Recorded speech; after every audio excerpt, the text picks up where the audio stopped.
minutes. On est ici avec le Rav Ben Shushan pour continuer l'étude de Moussar Avicha. Vous êtes invités à allumer votre caméra et surtout à poser des questions en direct. Bonne étude à tous. Bonsoir. Donc on continue ce qu'on avait déjà commencé. On se trouve maintenant dans le chapitre 1, paragraphe Vav. Vous avez le texte devant les yeux. Donc on se trouve à la page 4, à la ligne 6. Yirat Shamaim, Viratret. On avait déjà commencé la semaine dernière, on reprend depuis le début. Si on traduit mot à mot, ça donne la crainte du ciel et la crainte de la faute. Kol Peula, Bifrat Ba'adat Hashem, Shebachar Banu Mikol Ha'amim, Venata Betochenu Chaye Olam, Nefesh Gdosha Me'od, Margeshet Inyanim Gdolim. Ce qui veut dire, toute action qui est faite par le peuple juif, fait tout un chamboulement dans le monde céleste. Car nous sommes le peuple dans lequel la divinité apparaît dans toute sa force, dans toute sa puissance. Donc tout ce qu'on fait, ça a des répercussions universelles, et pas seulement dans ce monde-ci, le monde du concret, le monde matériel, mais même dans le monde spirituel. Vechol ma'aseh, kol ma'aseh ve'anagata, chez la Oumaz, toutes ces actions, tous ces comportements, Melubashim Bisidre Achorma et Eliona, en fait, font apparaître la sagesse divine. Amushpat Mimeno Idbara, qui nous provient de Dieu. Vechatuma Bechotamo et Emet, qui est scellée par la vérité divine. Ça veut dire, les actions divines qu'on fait dans les mitzvot, ce n'est pas une obéissance aveugle, mais c'est des actions arbitraires. Ce sont des choses qui ont un effet sur l'existence. C'est un mécanisme, si on peut dire ainsi, entre guillemets, que Dieu a créé pour permettre à la vitalité divine de nous pénétrer, de nous alimenter et par notre intermédiaire d'alimenter le monde et les mondes entiers. Alken, Kol Pal, Sheutov, Lefi Torah, ממשיך על העושה אותו בבחירתו הטובה ושכלו המסכים לזה משך דבקות באוצר החיים והטוב. Toute autre œuvre positive qu'on fait, qui nous est décrite dans la Torah, et qui est fait en toute conscience, ça veut dire pas quelque chose qu'on fait parce qu'on était obligé de le faire, ou bien parce qu'on a peur de le faire, ou bien, etc. Sichlo amaskim leze. C'est-à-dire ma conscience est totalement accompagne totalement l'action que je suis en train de faire. Ceci entraîne une proximité avec Dieu qui est la source de toute vie. Et alors, imsa sichlo mudba beofen shave imasechel amushpa mimeno itbarach lehenot mimeor panav itbarach. Ce qui en résulte de cela, c'est que mon intellect, vu que j'adhère au divin, je rentre en proximité avec le divin, acquiert lui aussi, on va dire, quelques caractéristiques de l'intelligence divine. C'est là qu'on s'était arrêté la semaine dernière. Et on avait commencé à faire la différence entre la sagesse du Chol et la sagesse du Kodesh.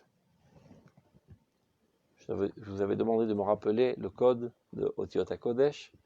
Je m'en souviens tout seul. Qu'est-ce que ça veut dire? Je reprends ce qu'on a dit la semaine dernière. Toute la science laïque, en fait, ne fait que dessiner l'existence. Ce que le Rav Kook appelle Asechel HaMetzayer, l'intelligence qui dessine. Qu'est-ce que ça veut dire? Par exemple, je vois un objet, je peux le dessiner sur un bout de papier. Rien ne s'est passé sur cet objet, je ne fais que le photographier et le dessiner sur le papier. C'est-à-dire, rien n'a été changé dans l'objectivité de la réalité, c'est seulement de manière subjective que ça apparaît chez moi. Lorsque je comprends une loi qui gère l'existence, ma compréhension n'a aucune influence sur la loi. La loi, elle existait avant que j'existe, depuis la création du monde, et elle continuera d'être tout le temps, que je la comprenne ou que je la comprenne pas. Donc ceci n'a aucune influence sur l'existence elle-même. Ça n'a influence que sur moi. C'est moi qui ai imprégné de cette connaissance. Donc ceci n'effectue qu'un changement subjectif et non pas sur la réalité des choses. C'est le sechel metzayer et c'est le sechel qu'on connaît dans le... C'est-à-dire lorsque Kadosh Baruch Hu pense, sa pensée elle-même crée. Et bien il s'avère que l'homme d'Israël peut arriver en quelque sorte au même niveau. Que sa pensée lui-même, elle-même, puisse créer. Adavek, Atrilot Domé la Nidbak. Celui qui s'accole, c'est-à-dire l'homme, commence à ressembler à celui à qui on s'accole, à Kadosh Baruch Hu.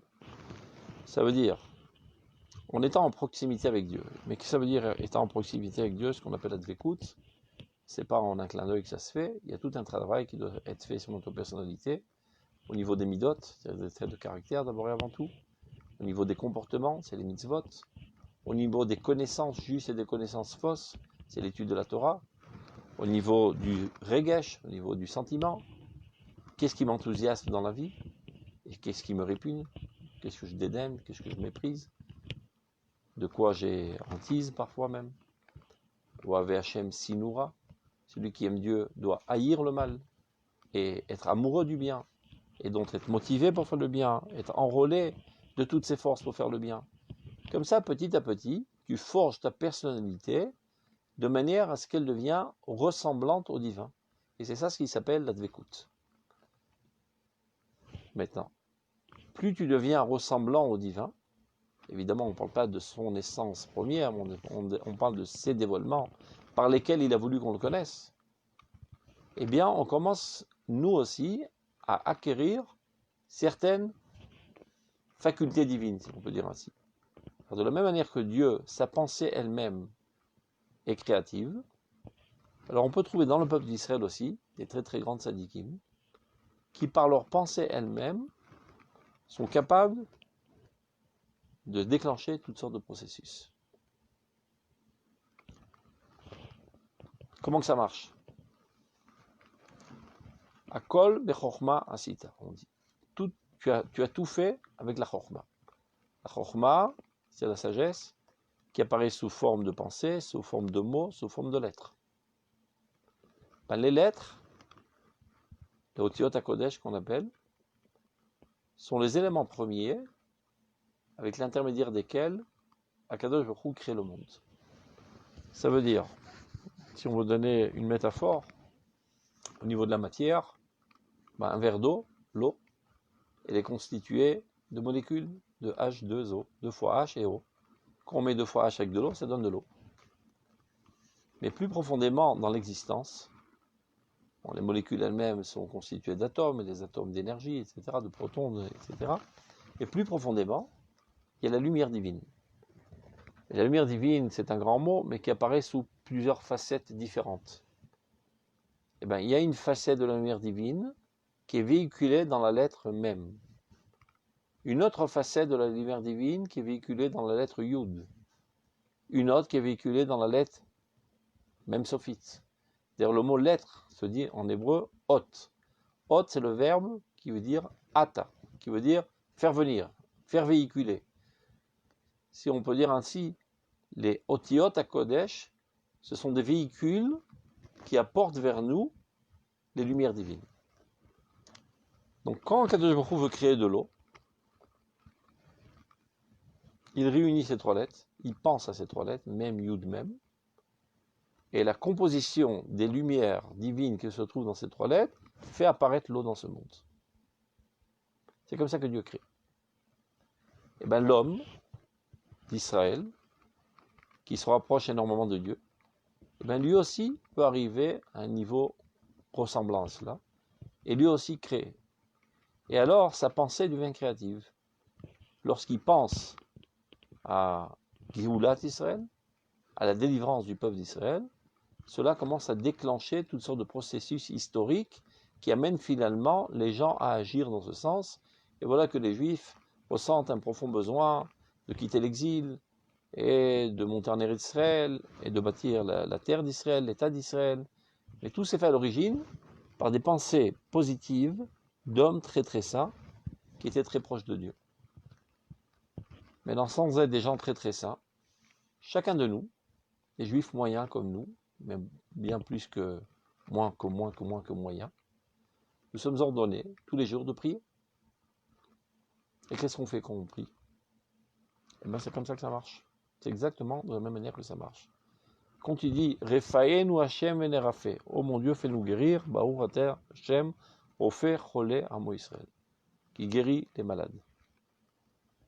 La formulation de ces mots qui ont été, on va dire, inventés, entre guillemets, formulés par les Chachamim de Anshe Knesset Agdola, qui étaient des très grands prophètes, le fait même de dire ces mots, ça fait amener dans ce monde un flux divin de refoua, de guérison. Évidemment, il faut aussi le vouloir, il faut être à la hauteur, c'est pas de la magie noire. Vouloir intensément que la refoua, la guérison apparaît dans ce monde, et c'est ainsi que la guérison divine qui arrive dans un flux, dans un tuyau très très large, passe aussi par ton petit tuyau de ta personnalité, et ça mène quelques gouttes de flux de santé dans ce monde. Mais ceci doit passer par l'intermédiaire des lettres qu'on dit. Amila anixeret, dit le Rav Kook. Le mot que l'on tranche avec nos lèvres et nos dents a une influence effective sur l'existence. Cela veut dire qu'à choisir, à prier en français et comprendre, et de dire « Oh mon Dieu, envoie la bonne santé dans ce monde », ou bien à prier en hébreu et de dire « Baruch Hashem Rofer Cholé Amo Israël » sans le comprendre, et bien la deuxième formule est plus effective. Car les mots eux-mêmes influent. Évidemment, l'idéal est de le dire et de le comprendre et d'en avoir l'intention très profonde. Mais il faut savoir qu'il y a une influence directe des mots eux-mêmes.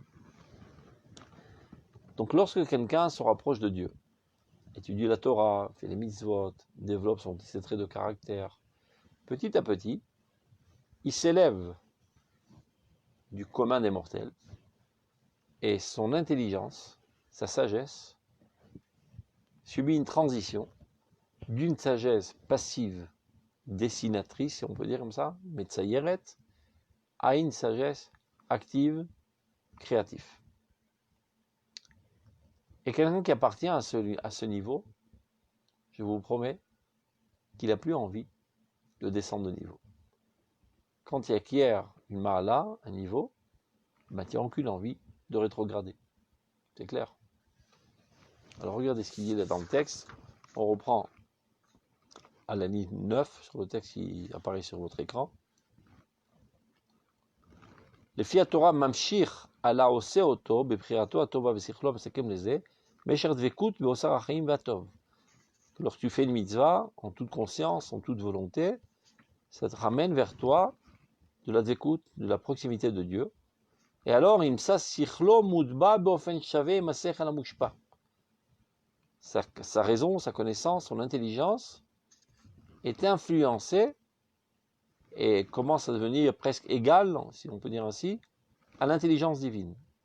Lehenot mimeor panav barach, et c'est comme ça qu'on en arrive à un plaisir intense d'être à la rencontre du visage de Dieu. Évidemment, tout ça ne sont que des métaphores, de la même manière que Moshe Rabbeinu a demandé Are elinat kevodecha, montre-moi ta grandeur, ta splendeur, etc. Il voulait dire par cela, permets-moi d'appréhender, de percevoir de manière optimale ton dévoilement dans ce monde. Venimsa shalem ou beatzmo, un tel être s'élève au haut niveau de perfection. Veraoui mimela liot nizon miziva or klali. Et donc, à ce niveau-là, il est apte à être alimenté de cette lumière divine générale qui fait vivre tous les mondes. Ce qu'on appelle Chei Olamim. Baruch Chei Olamim, béni sois-tu l'Éternel, qui est la vie de tous les mondes, qui est la vitalité qui fait vivre tous les mondes. Et bien, dans cette personne, il y a énormément de doses de vitalité qui le pénètrent, et c'est ça ce qui fait toute la différence entre lui et une autre personne. Et ben dans une mouche aussi, la vitalité divine. Dans un rat aussi, il y en a, et dans des hommes, et dans certains hommes, mais tous n'ont pas cette vitalité divine dans la même intensité. Et lui, s'étant élevé, maintenant, il y a des superdoses et des overdoses de vitalité divine qui se trouvent en lui, et il commence à devenir une personnalité centrale de l'existence. Et même plus que ça, on peut dire que à travers lui, la sainteté arrive dans le monde. Kidrachav matimim imadrachim shebachar ba'emu, car ces cheminements, ces comportements, ces chemins sont tout à fait adéquats au chemin que Dieu a choisi, par lesquels il voudrait se dévoiler. Est-ce que jusqu'à là c'est clair? Si je parle tout seul, il n'y a aucune réaction, c'est pas très sympa. Vous avez des questions? Bon, je ne vois pas tellement avec le texte, mais il n'y a pas de questions. C'est clair. C'est clair. Tov. Si toi tu dis que c'est clair, ça veut dire que tout le monde a dit que c'est clair. Tov. Maintenant, Vim Kilkel Drachav. Si quelqu'un esquinte. C'est Marcel. Qui? Oui. Ça, on a existé. On vous entend pas bien. Est-ce que ça existe des gens comme ça ou est-ce qu'on a existé? Mais bien sûr que ça existe. Vous, par exemple, vous priez tous les jours et vos paroles créent énormément de bonnes choses dans ce monde. Tous les juifs, il est dit à propos du peuple d'Israël, ton peuple sont tous des tzadikim. Qui plus, qui moi. Mais nous sommes tous des tzadikim. Si il peut exister dans ce monde un homme qui s'appelle Moshe Rabbeinu, c'est pas de sa propre force, mais il puise sa force de la collectivité du peuple d'Israël. Moshe n'a pas, on va dire, ne s'est pas hissé à ce niveau suprême de sa propre force. Il n'a fait que dévoiler le potentiel collectif du peuple d'Israël. Moshe Rabbeinu est un fruit de l'arbre d'Israël. Et comme je le dis souvent, on n'a jamais vu une poire qui pousse dans un arbre d'oranger. Si une poire a poussé, c'est-à-dire que tout l'oranger, que tout l'arbre est un arbre de poire. Donc s'il a poussé du peuple d'Israël un homme comme Moshe Rabbeinu, ça veut dire que tout le peuple d'Israël, l'âme collective du peuple d'Israël a ce potentiel. Moshe Rabbeinu ayant travaillé plus à dévoiler ce potentiel, il se trouve être plus haut que nous. C'est clair? Ce qui veut dire que chacun de nous peut et doit arriver à ce niveau.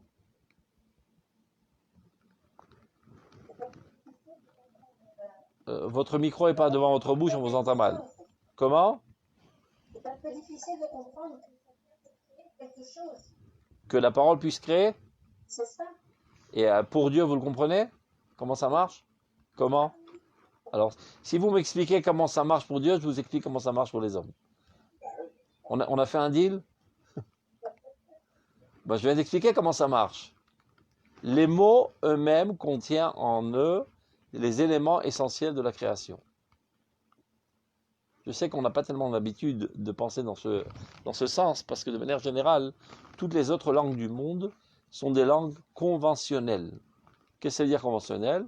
C'est totalement arbitraire que ceci s'appelle une table et ceci s'appelle une chaise. On aurait pu choisir le contraire.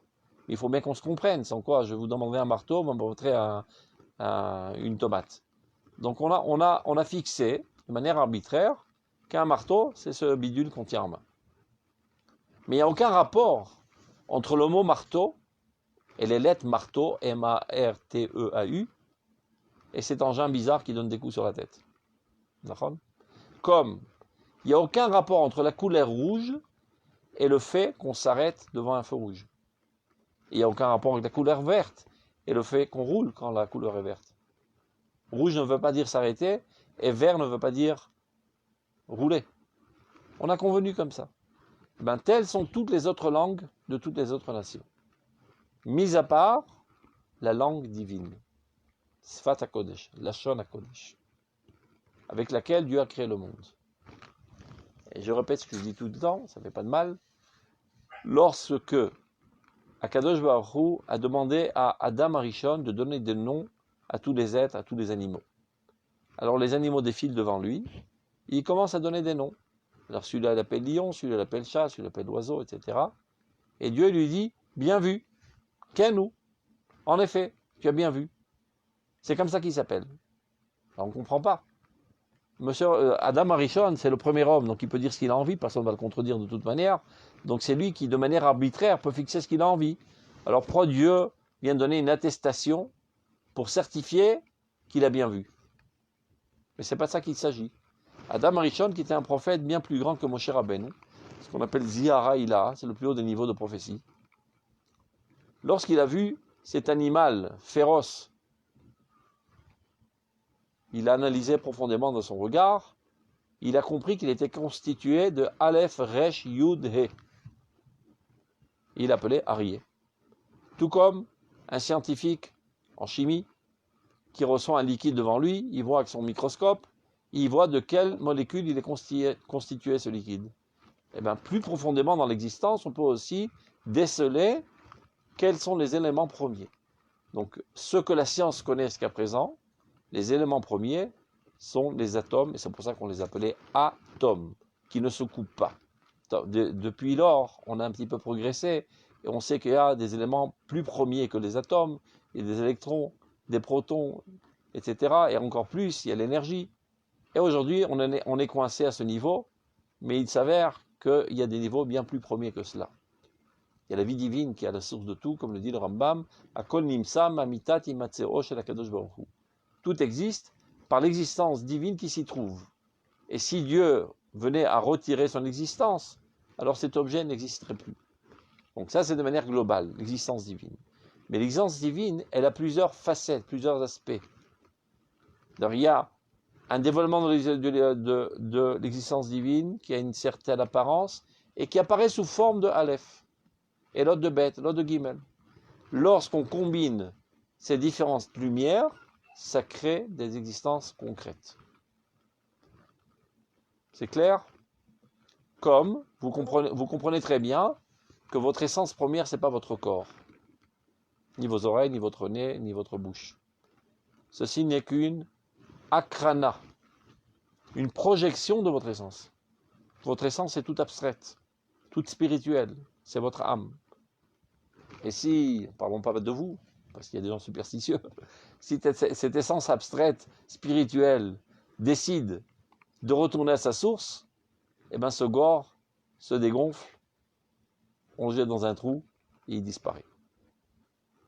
Donc ce qu'on rencontre dans ce monde-ci, ce n'est pas l'existence elle-même, c'est la projection tridimensionnelle, matérielle, concrète, de la véritable existence, de la réalité la plus forte, la plus solide, qui est le Kodesh, qui est la spiritualité, qui est la divinité. Donc de la même manière que votre corps fait véhiculer dans ce monde-ci votre âme, et sans que votre âme elle est infinie, elle ne se trouve pas aujourd'hui à Kiryat Moshe, et elle volatile dans tous les mondes. Mais son point d'atterrissage, son point de connexion avec ce monde-ci, c'est votre corps. Et bien, pareil les lettres. Quand il y a une lettre qui s'appelle Aleph, qui est dessinée sur un parchemin, c'est la projection d'une lettre spirituelle qui s'appelle Aleph, une lumière spirituelle qui s'appelle Aleph, qui apparaît sous cette forme exacte sur le parchemin.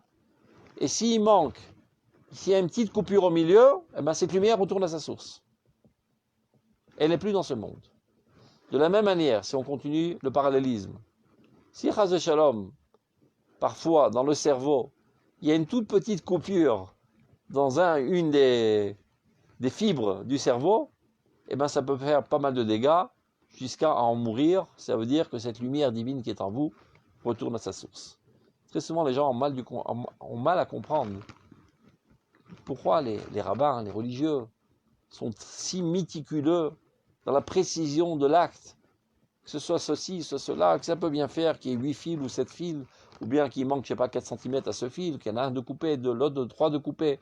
Qu'est-ce que ça peut faire l'essentiel? Eh ben, c'est le rayon, c'est le symbole. On ne parle pas de symbole. On parle mamash d'apparition de la vie dans ce monde à travers on va appeler ça, ce mécanisme précis. Comme un engin spatial qui est dans la stratosphère, ben, qui paraît être extraordinaire. Mais si un petit fil qui coupe, ben, le moteur saute en l'air et lui aussi peut disparaître après et exploser. Et ben c'est comme ça la précision des mitzvot, c'est comme ça la précision des lettres, et c'est pas seulement au niveau de leur écriture, c'est aussi au niveau de leur prononciation. D'où l'importance de dire exactement les mots tels qu'ils doivent être dits pendant la prière.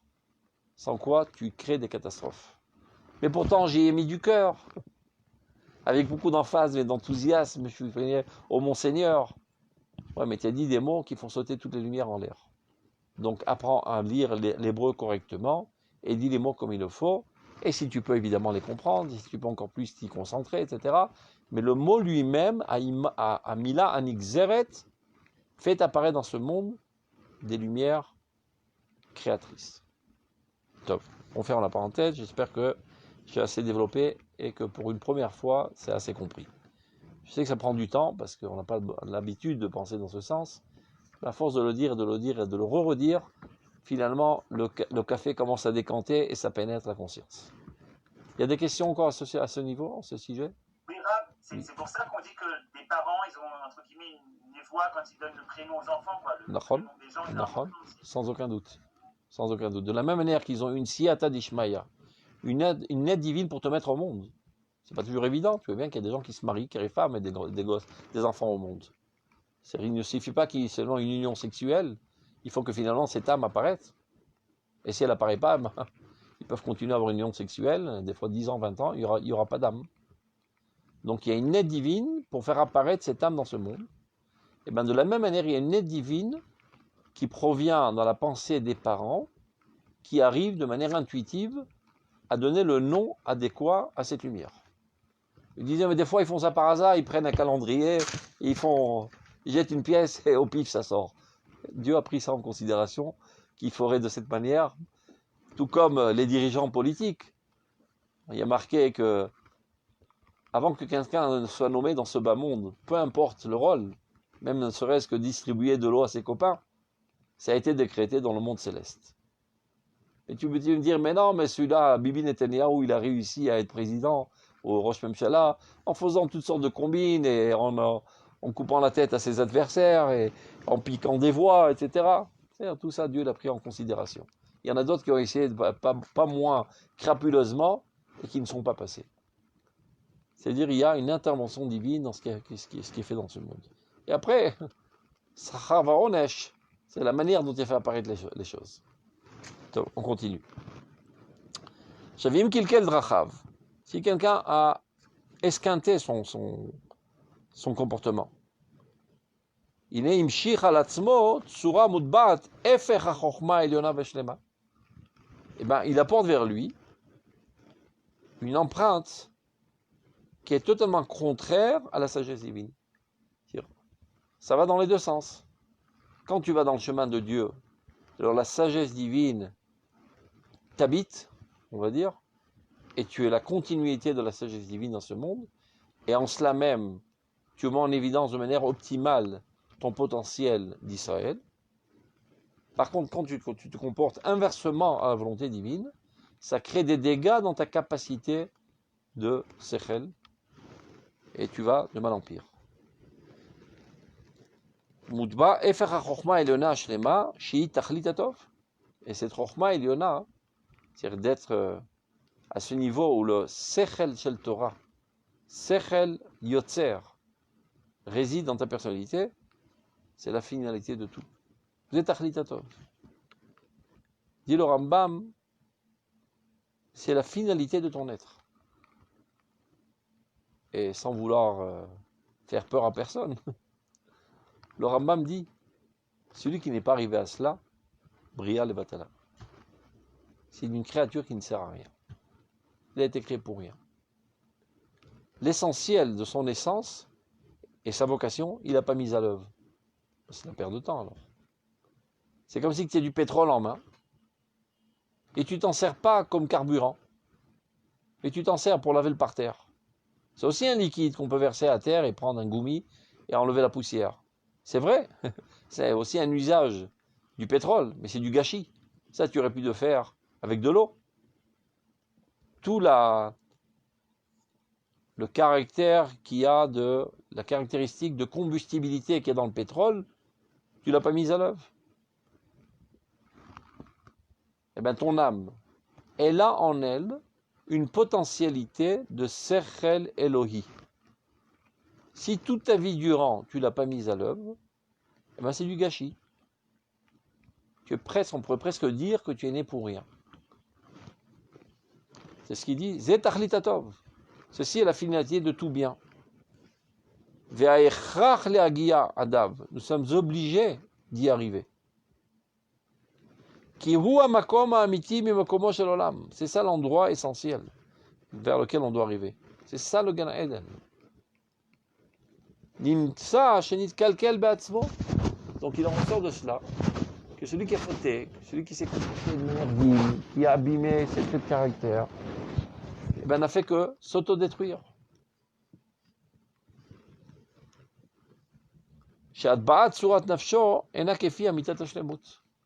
Et finalement, le saut, on va dire, de son âme n'est pas selon la réalité parfaite vers laquelle il devait arriver. Et là, mais exactement le contraire. Évidemment, relativement à la faute. Plus tu fautes, plus tu détériores. Plus tu fautes avec, on va dire, enthousiasme et volonté et conscience, plus la destruction est grande. Si tu as fauté par mégarde, ce qui s'appelle shogeg, ou bien béhonest, parce qu'on t'oblige à le faire, eh ben les dégâts sont bien moins graves. Yoter misé, shenitrachek betzar gadol, sheifshar lo klal liot nizon miziv orelion. Mais dans le pire dans tout cela, mis à part le fait qu'il s'est créé un dégât dans sa personnalité, c'est que maintenant, il n'est plus apte à recevoir ce flux divin de vitalité. En quelque sorte, ceci l'amène à s'écarter de Dieu. Donc lorsque tu fautes, il y a deux catastrophes. La première catastrophe, c'est que tu te détruis. Deuxième catastrophe qui est conséquente de la première, étant détruit, tu n'es plus apte à être en proximité avec Dieu. Comme l'exemple que j'ai donné à plusieurs reprises. Quand tu te comportes mal avec ta femme, ben d'abord, avant tout, tu es une nouille. Toi-même, tu as esquinté ta personnalité. Tu n'es pas quelqu'un de moral. Tu es un salaud. Ça, c'est un. Mais c'est pas ça le pire. Le pire, c'est que tu te déconnectes de ta femme. C'est que tu perds cet amour et que tu fous en l'air ta conjugalité. C'est ça le pire. Tu n'es plus en proximité romantique avec ta femme. Tu as perdu le plus grand des trésors que tu aurais pu avoir dans ta main en faisant une idiotie. Donc tu es perdant doublement. Et c'est à cela que le Rav veut arriver en disant qu'il y a iratret et irat shamaim. Iratret, c'est la peur de fauter, parce que si je faute, je vais me détériorer.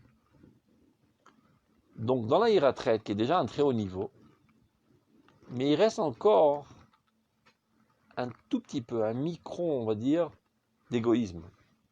En fait, ce qui m'empêche de fauter, c'est parce que je me porte atteinte à moi-même. Mais après, il y a un niveau encore plus haut. C'est que je suis énormément apeiné. Que jusqu'à que je me sois en intimité avec Dieu, j'ai tout perdu. Dieu n'est plus avec moi. Je suis incapable d'intégrer la divinité. Dieu ne peut plus me pénétrer parce que je suis sale. Je suis obstrué. Vezot ilo atzara ayoter gdola, dit le Rav Kook dans Orot HaTeshuva. Ça, c'est la pire des catastrophes, le pire des malheurs, la pire des tristesses pour l'homme, qui a eu le mérite de goûter à cette proximité de Dieu et qui se voit maintenant écarté de Dieu. Il n'a plus de raison d'être. Il est attristé, il est au bord du désespoir. Il a perdu son goût. Il y a deux choses. Il est très attristé, et encore pire que tout, c'est qu'il n'a plus envie aussi. Ça veut dire, Ta'amuru kitov Hashem. De manière métaphorique. Plus tu manges du divin, plus tu te rends compte combien c'est bon. Mais il faut s'élever pour raffiner son palais, pour se rendre compte que c'est bon. Pour un exemple banal, par exemple, un mec comme moi qui ne comprend pas le goût du vin. Je bois un verre de vin, ça me fait ni chaud ni froid. Bon, il faut boire pour le kidouche, je le bois et c'est tout. Il y a des gens qui ont appris à développer un sens dans leur palais pour apprécier le bon goût du vin. C'est un apprentissage. Et après, ça leur procure un plaisir intense. Donc quelqu'un qui a perdu ce sens, bon, d'abord il s'est détérioré, mais il n'est plus capable aussi de goûter le bon goût du vin. Donc il a doublement perdu. Et il n'a plus envie en plus. Ça ne lui dit plus rien. Plusieurs mois au haut de l'Himalaya, tout d'un coup, il retombe en bas. Il faut tout recommencer à zéro. Qui avatamo, les gamielo les mrotroach meod, qui kol davar mitztaer beofro. Toute chose qui est contre nature crée douleur. Vu que ta véritable nature c'est ça, c'est d'être en écoute avec Akadosh Baruch Hu. Et maintenant, pour toutes sortes de tentations viles, tu t'es laissé aller à fauter. Et bien, au plus profond de ton être, tu souffres énormément. Tu peux essayer de le cacher, tu peux essayer de te mentir toi-même, de compenser ça avec toutes sortes d'excitations qui te procurent un pseudo-plaisir. Mais cette peine intense qui te dévore de l'intérieur, tu n'as aucune possibilité de la faire éteindre. Vekan, ikaptsu yachad, tsar ou boshet, vechisron shlemut. Alors se réunir ensemble, une douleur, une honte de toi-même, et un manque de perfection qui te dévore de l'intérieur. Shemashkif aladar chochma ou panav noflot. Il voit la splendeur de la sagesse à laquelle il n'est plus capable d'accéder parce qu'il est tombé. Et ceci le rend triste davantage. Il se rappelle l'époque où il jubilait quand il étudiait ces thèmes si profonds, si enthousiasmants. Et il les comprenait. Et ça lui donnait des ailes à s'envoler vers des sphères très très hautes. Et maintenant il a chuté dans des choses très sales. Et de temps à autre, il passe à côté de gens à cette hauteur ou des livres qui lui rappellent cette période. Et ça le dévore de l'intérieur, de cette chute horrible. Chez Mashkif aladar chochma ou panav noflot. Il se rend compte qu'il ne peut pas s'élever à ce niveau. Il a des boulets de canon dans les pieds qui l'empêchent de s'élever à cause des fautes, à cause des traits de caractère sales, etc. Il a chuté spirituellement. Et ceci le dévore de l'intérieur. Benafsho alaf te avel, alors son âme est endeuillée.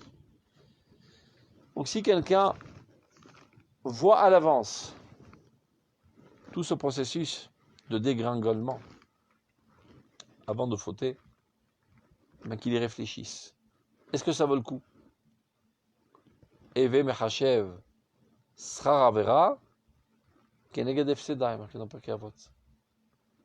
Pèse le pour et le contre. Qu'est-ce que je vais gagner avec cette avera? Ça va me procurer un certain plaisir sensuel. Mais quelles seront les répercussions 2 secondes après la avera? Parce que le plaisir de la avera, la plupart du temps, il dure quelques secondes, dans le meilleur des cas. Par exemple, je sais pas, tu es affamé, tu vois une nourriture alléchante, etc. Et tu ne peux pas te retenir et tu manges et c'est pas caché. Bisrazal, Kebet Abelia. Combien de temps tu vas avoir plaisir? Le temps que ça passe dans ta gorge. Le temps que ça caresse ta langue et que les sens vont capter la douceur de ce mets et les transmettre au cerveau. Et un petit peu après dans ta gorge. Et après la sensation d'être rassasié dans le ventre. Tout ça, c'est quelques secondes. Donc, pèse le pour et le contre. Pour ces quelques secondes de pseudo-plaisir, tu vas perdre tout ton monde. Tu vas dégringoler d'un niveau de proximité et d'amour de Dieu. Et là, il va falloir tramer des mois et des mois, si ce n'est des ans des fois, pour retourner au même niveau, alors que pendant ce même temps, tu aurais pu investir cette énergie pour gravir davantage les échelons et te rapprocher encore plus de Dieu. Eh bien, je dis exactement la même métaphore, parce que c'est un sujet très important qu'il faut tout le temps rappeler dans les bons liens amicaux avec le conjoint. Rien n'est assez important, la pire des gaffes, pour briser ces liens.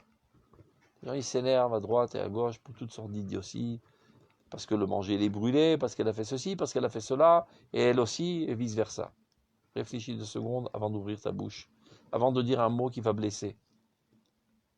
Tu vas retourner en arrière, tu vas dégringoler, tu vas perdre ton bonheur, ta conjugalité, ton bonheur intense dans lequel tu vis, ce nid de bonheur que bien d'autres personnes auraient bien souhaité l'avoir et qui se trouve en toi, et comme ça tu le gâches pour une idiotie sans pareil.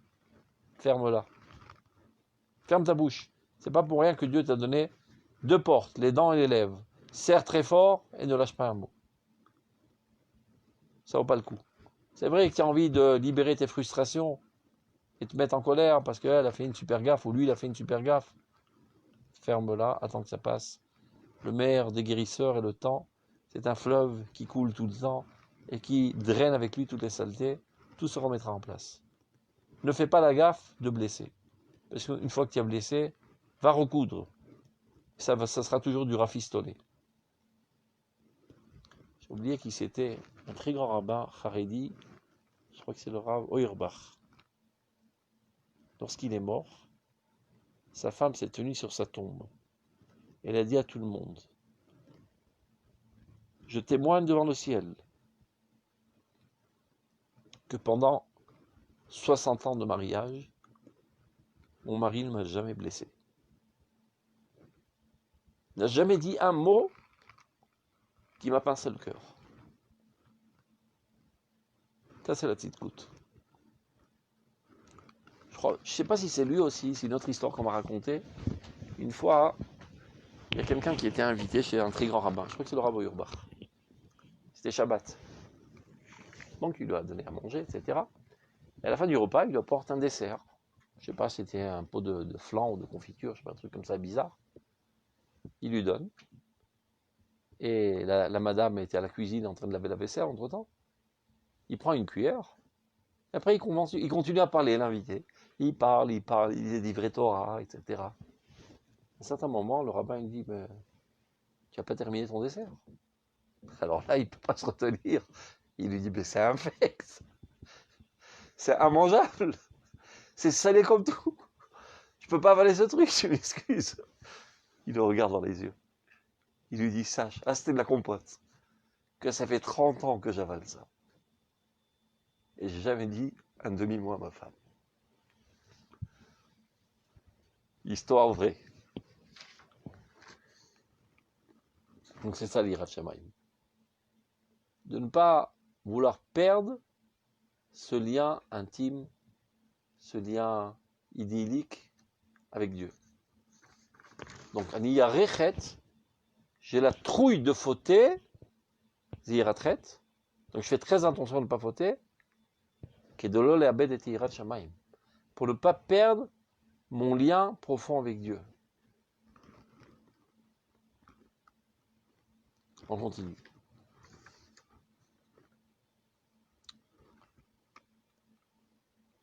Ligne 17. Nimsa qui a pris tout Chebanefesh, Yachet. Le rabaissement de l'âme, eh bien, la conséquence directe de la faute. Achet ou Gorem pris tout un nefesh. Va ira l'ishamer misé ou iratret. Et la crainte de faire attention à ne pas fauter, pour ne pas être détérioré, pour finalement ne pas être amené à être déconnecté de Dieu, c'est ce qui s'appelle iratret. Va ira mitzad richou kaor eloki, mais dans la peur, et ça c'est la trouille, la pire des trouilles, de s'éloigner de la lumière divine, ou bochet de panav, et d'avoir honte, d'avoir chuté, et cette peine profonde, zéou irat shamayim. Donc il nous a expliqué c'est quoi Iratret, Birat Shamaim. Là, je reprends ce qu'on a dit la semaine dernière pour recommémorer tous les niveaux. Le plus bas des niveaux, c'est Irat à Onesh. En fait, je voudrais bien fauter et m'amuser toute la vie, mais j'ai pas le choix, Dieu est plus fort que moi, donc je m'annule devant lui. Je ne faute pas par crainte du châtiment. Plus haut que ça, Irat à Romamut, j'admire Dieu. Donc je n'ose pas fauter. Mais à vrai dire, j'aurais bien aimé que Dieu ne donne pas des ordres si idiots et de m'interdire tout ce qui est agréable dans cette vie. Ça, c'est Irat à Romamut. En dessus de cela, on arrive à Ahavat Hashem, l'amour de Dieu. Je m'identifie totalement avec Dieu. Je vis en amour parfait avec lui. Et donc, suite à cela, j'en arrive à Iratret. J'ai peur de fauter, de peur de me détériorer, de peur de ne pouvoir continuer à être en proximité avec Dieu. Irat Shamayim. Top. 19. Vine Adam Shehanano Ael Itale Binatlev. Il y a des gens que Dieu a donné en eux cette grâce d'avoir une compréhension du cœur. C'est-à-dire. Excusez-moi, je peux vous poser une question? Oui, bien sûr, toujours. Ah, merci. Mais si vous élevez un petit peu votre tête, je pourrais voir votre visage. Voilà. Voilà. Très bien. Ça vous convient? Ouais. Non mais, attendez, je vais régler mon parfait. Là, c'est parfait. Centrez votre visage, que je ne vois pas seulement des lunettes. Si on part du principe, si on part du principe que Kol Bidei Shamayim, Chutz Meirat Shamayim, c'est-à-dire que si Akadosh Baruch Hu nous a laissé comme ça en électron libre, puisque Kol Bidei Shamayim, Chutz Meirat Shamayim, comment moi je peux avoir cette connaissance de Yirat Shamayim, puisque de notre côté c'est marqué Reshit Rochma Yirat Hashem. Mettons un petit peu d'ordre. Qu'est-ce que ça veut dire d'abord avant? J'ai compris attendez, votre. Attendez, non, je termine parce que j'ai pas posé. Là, je vous ai les principes, j'ai pas posé la question. La question est de savoir comment moi je peux savoir ce que c'est Yirat Shamayim, puisque en principe elle n'est pas entre les mains de Dieu, elle est entre mes mains. Comment je peux connaître, comment je peux avoir cette notion, cette connaissance de Yirat Shamayim comme ça? Comment je peux la forger? Comment je peux. Sauf. Puisque ça, en plus de ça, j'ai l'injonction qu'il faut que ce soit ma première connaissance, ma première Chokhmah. D'accord. D'abord, mettons un petit peu. Très clair. Très clair. Merci. D'abord et avant tout, mettons de l'ordre dans ce dicton. Akol mina shamayim, chutz mirat shamayim. Tout vient du ciel, mis à part la crainte du ciel. Alors dites-moi d'abord. C'est Akol Bidei Shamayim. Tout est en main de Dieu.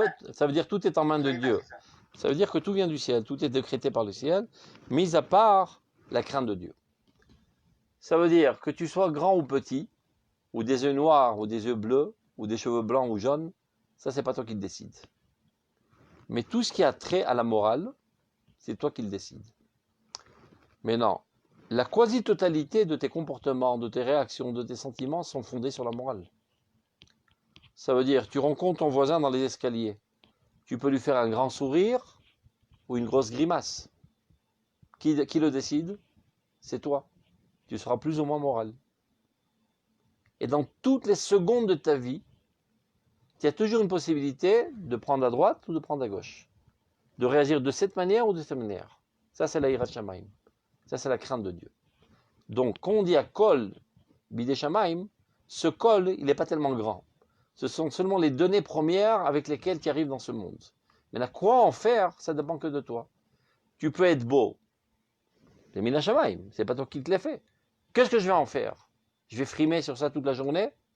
Arastied. M'en servir pour faire du bien? Par exemple, une femme qui est belle. Dieu qui lui a donné cet atout. Mais quoi faire avec cet atout? Cela ne dépend que de l'homme. Dieu t'a donné de la richesse. Tu peux t'en servir pour piétiner les faibles ou aider les faibles. Et ainsi de suite. Mais non, la Yirat Shamayim elle-même, quand on parle de Yirat Shamayim, c'est vrai qu'on a l'habitude de traduire par la crainte de Dieu. Et on avait étudié précédemment, pour ceux qui étaient au début de notre étude, en fait, ça a trait à toute une discipline dans l'étude de la Torah. Car comme on le sait, dans l'étude de la Torah, il y a deux aspects essentiels. Il y a l'aspect technique, c'est ce qu'on appelle la halakha, quoi faire et comment faire. et dans quelle précision, dans tous les plus petits détails de la précision du comportement, ça c'est la halakha. Mais il y a aussi les aspirations, les idéaux, les émotions. Ça c'est le monde de la Emouna. Aujourd'hui, le terme à l'usage, on appelle ça l'imoudé à Emouna, les études de la Emouna. C'est un terme qui a été inventé de toutes pièces par le Rav Tzvi Yehuda Cohen Cook. Avant ça, on appelait l'imoudé à Yirat Shamayim, ou l'imoud à Iyuni, l'imoud à Pnimiyut, chovot alvavot, toutes sortes d'autres termes, mais peu importe le terme, c'est-à-dire la terminologie, ce qui nous intéresse, c'est le thème. Donc il y a deux thèmes essentiels dans la Torah. Quoi faire et comment faire, ça c'est le service de Dieu, on va dire, dans le langage du corps, mais il y a bien plus haut, le service de Dieu dans le langage de la pensée. Parce que nous ne sommes pas des robots. Il ne suffit pas d'avoir un comportement droit, ce qu'on appelle un orthopracte, mais il faut être un homme droit. Un homme avec des aspirations nobles, des idéaux très très hauts. Sans quoi, tu n'es pas véritablement en proximité avec Dieu. Parce que Rahaman Ali Babae, ce que Dieu espère d'abord avant tout, c'est ton cœur. L'exemple que je donne toujours, donc c'est un petit peu rébarbatif, ceux qui ont l'habitude de m'écouter, mais ça marche, donc je m'en resserre.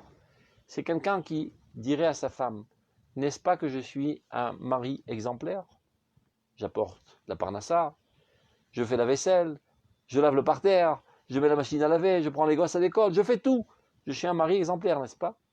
Mais sache que mon cœur va vers la voisine d'en face. Elle lui dira, va au diable avec tout ce que tu fais, ceci n'a aucune importance, ce qui m'intéresse c'est ton cœur. Donc de la même manière, quelqu'un pourrait dire, eh ben, j'étudie tous les jours le Daf Yomi, je fais toutes les mitzvot, je dis titziot, je vais au mikvé, etc., etc. Mais à vrai dire, je n'en ai que faire, c'est pas ça ce qui m'intéresse dans la vie. C'est pas ça qui m'enthousiasme. Ce qui m'enthousiasme, c'est quand je prends une clope et je fais des bulles avec un verre de café et je vois un match de foot. Là, je suis à l'optimum de ma satisfaction profonde. Alors, on te dira, tu es loin du compte, mon pote. Rahaman Ali Babae. Maintenant, ce Libabae, c'est ça la Yirat Shamayim. C'est ta proximité avec Dieu. Quand tu dis, moi et ce bonhomme, nous sommes très proches. Qu'est-ce que tu entends par là? Une proximité géographique? Eh ben non. Il se peut que lui habite en Amérique et toi à Paris. Nous sommes proches parce que nous avons des idéaux communs, des volontés communes, etc. Une amitié profonde, bien qu'on soit écartés. Et par contre, dans l'autobus, il y a quelqu'un de très gros qui t'écrase sur la fenêtre. Vous êtes très proches. Je ne le connais pas, ce mec. On n'a aucun rapport.